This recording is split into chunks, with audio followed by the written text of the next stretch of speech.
اوس د کیمرې موبایل له مسله کیمرې موبایل له د کیمرې په موبایل تصویر وباسي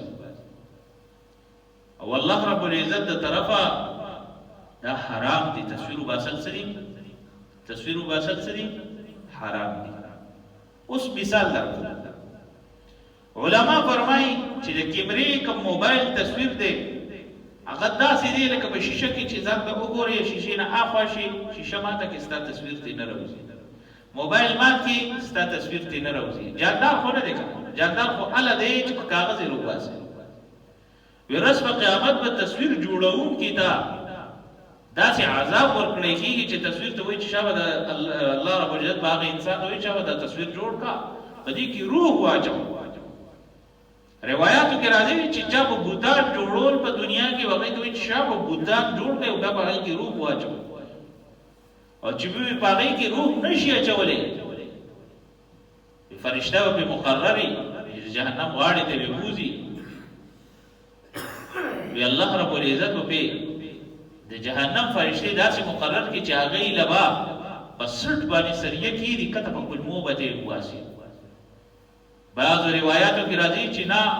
په لاسونو په سترګو وته داسې ګرمې سریې سیسه وته واچولی شي وی دا عذاب به درته میلاویږي ورته وایي شا بوتان اچوه په دې کې سا واچوه بوتان جوړوه په دې کې سا واچوه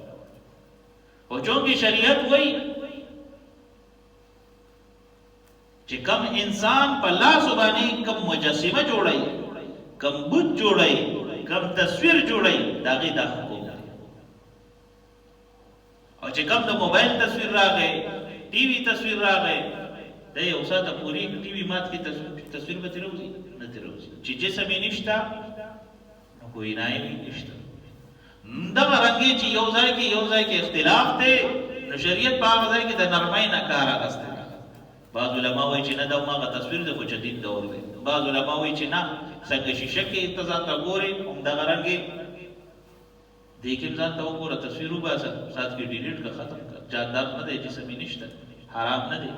نو شریعت بیا دې کې نرمۍ نه کار اخیستی او رخصت نه کار اخیستی همدغه رنګې چې کله هم په یو مسله باندې اختلاف راشي هغه ځای کې د رخصت نه کار نه نرمۍ نه کار اخیستی